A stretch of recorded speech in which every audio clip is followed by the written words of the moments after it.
sejam cheios do Espírito Santo. Por que ser cheio do Espírito Santo e como ser cheio do Espírito Santo? Não vos embriagueis com o vinho, em que há dissolução, mas enchei-vos do Espírito. Em outras versões, dissolução pode ser lido como contenda, desgraça, depravações, libertinagem e briga. Em Efésios capítulo 5, Paulo usa algumas expressões que se conectam com aqueles que estão embriagados. Então ele usa de forma metafórica a ação do vinho na vida das pessoas para apontar as atitudes das pessoas, algumas pessoas que estavam ali em Éfeso. Então Paulo vai dizer: não comuniqueis com as obras infrutuosas das trevas. Trevas fala de ignorância, cegueira espiritual.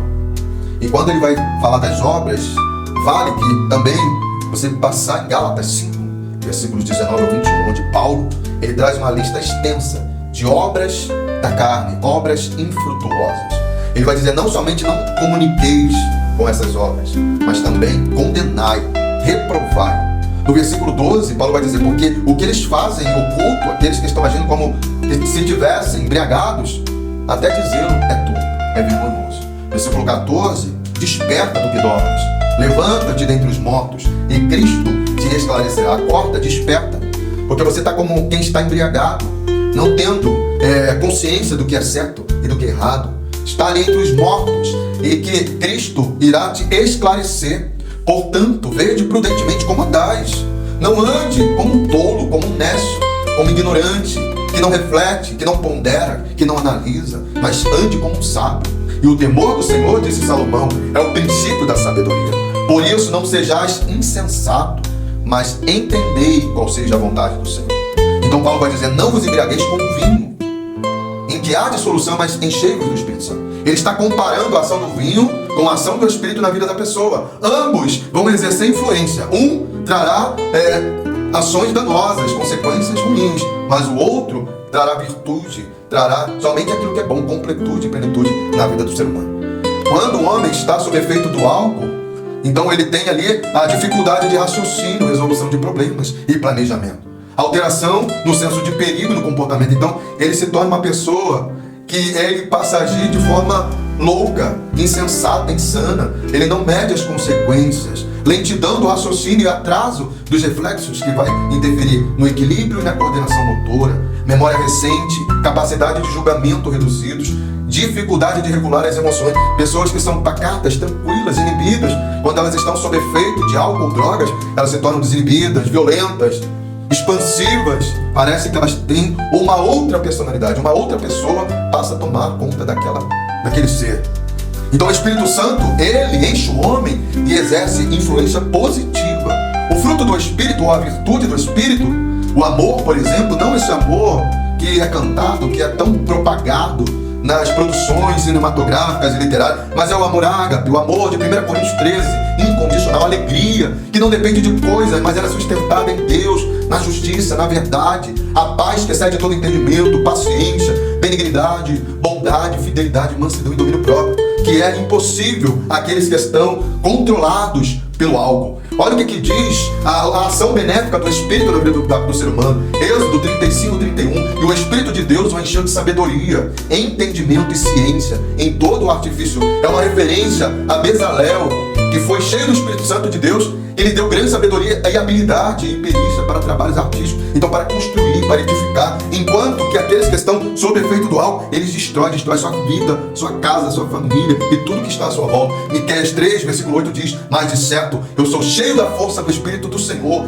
cheio de juízo e de ânimo. Então, o Espírito traz juízo, traz capacidade de raciocínio, de reflexão, de entendimento, traz luz. Então, quem está cheio do Espírito Santo, ele não vai viver na ignorância. Não, mas ele vai saber, ele vai ponderar, ele vai refletir nos seus atos, nas suas palavras. Lucas 1,15. Porque será grande diante do Senhor, não beberá vinho nem bebida forte, será cheio do Espírito Santo, já desde o ventre da sua mãe. João Batista, que teve toda a sua vida pautada pela ação do Espírito Santo.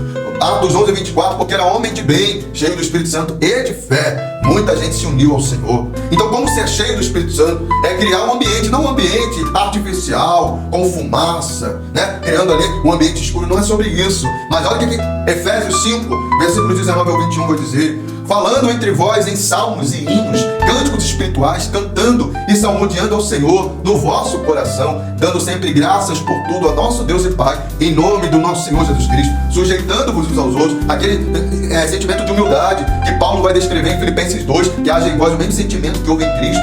E ele vai dizer também de temor de Deus. O temor é o princípio da sabedoria. Paulo também vai falar em 1 Coríntios 14, 26. Quando vocês se reunirem, cada um de vós tem um salmo, tem doutrina, tem língua, tem revelação, tem interpretação. Que todas essas coisas sejam feitas para edificação. Joel tem uma profecia, uma promessa maravilhosa para nós. O Espírito Santo agia no Velho Testamento de forma limitada, restrita a algumas pessoas. E ele nem habitava no coração do homem. Mas a Bíblia diz que nós somos a casa de Deus na nova aliança. Olha a profecia de Joel. Joel capítulo 2, versículos 28 e 29. E há de ser que depois derramarei o meu Espírito sobre toda a carne, e vossos filhos e vossas filhas profetizarão. Então terão as línguas instruídas, serão influenciados pelo Espírito para trazerem palavras de vida, palavras de impacto, palavras que constroem, palavras que mudam a história. Vossos velhos terão sonhos, perspectiva, expectativa, porque o justo até na velhice produz frutos. Grandes homens de Deus tiveram seus ministérios na sua velhice. Os vossos jovens terão visões, não como essa geração de jovens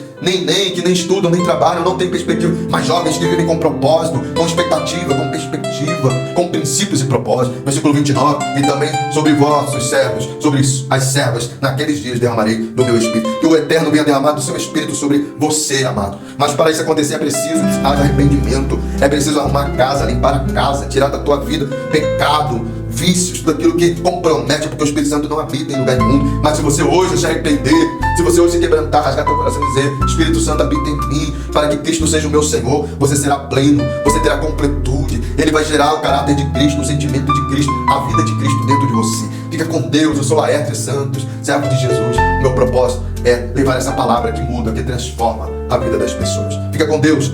A paz de Cristo.